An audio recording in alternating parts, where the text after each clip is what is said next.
Hello friends, అందరు ఎలా ఉన్నారు? నేనైతే చాలా బాగున్నానండి. ఈరోజు ఈ వీడియోలో చిన్న చేపలు, కడప సైడ్ అయితే వీటిని మెత్తాలు అంటారు. మెత్తాలు వంకాయ వేసుకొని కర్రీ చేసుకుంటే చాలా బాగుంటుంది. దానికోసం మనము మసాలా ప్రిపేర్ చేసుకుందాము. దాంట్లోకి తెల్లగడ్డ, కొబ్బరి వేసి పేస్ట్ చేసుకొని, నిమ్మకాయ సేదంత చింతపండు నానబెట్టుకొని, దానికి టమాటా, ఎర్రగడ్డ, వంకాయలు,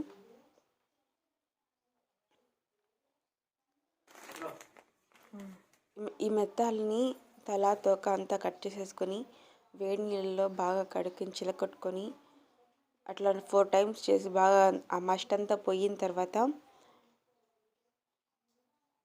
వాటిని క్లీన్ చేసుకోవాలి.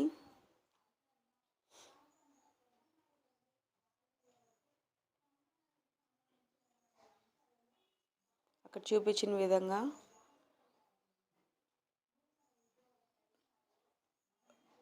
ఈ విధంగా చేత్తో అంటేనే క్లీన్గా వచ్చేస్తుందండి. నీళ్ళలో బాగా నానింటుంది కాబట్టి లోపల ఉండే మస్ట్ అంతా క్లీన్ అయిపోతుంది, నీట్గా ఉంటాయి.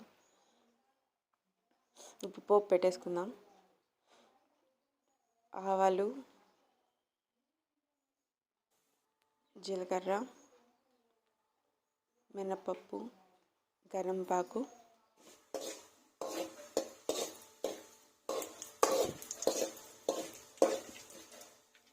ఎర్రగడ్డలు, టమాటాలు అన్నీ వేసుకొని వాడ్చుకొని దాంట్లోనే మనం కోసి పెట్టుకున్నాం కదండి వంకాయ, అవి కూడా వేసుకొని వాడ్చుకోవాలి కొద్దిసేపు.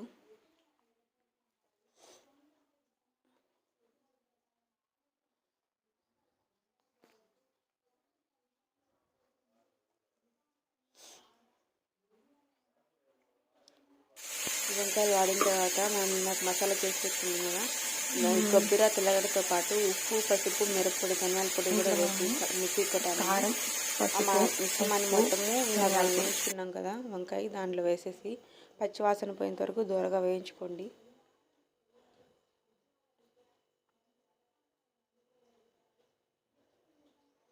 ఇప్పుడు దీంట్లో కొంచెం వాటర్ వేసి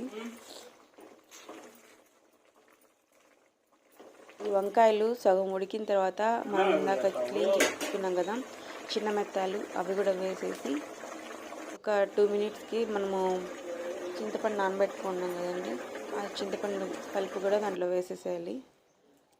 చింతపండు రసం వేసేసి కూరాకు చిక్కబడిన తర్వాత స్టవ్ ఆఫ్ చేసేసుకుంటే సూపర్ ఉంటుంది. మనకు రుచికి సరిపడా ఉప్పు చూసుకొని స్టవ్ ఆఫ్ చేసుకుంటే సరిపోతుంది. నచ్చితే లైక్ చేయండి, సబ్స్క్రైబ్ చేసుకోండి.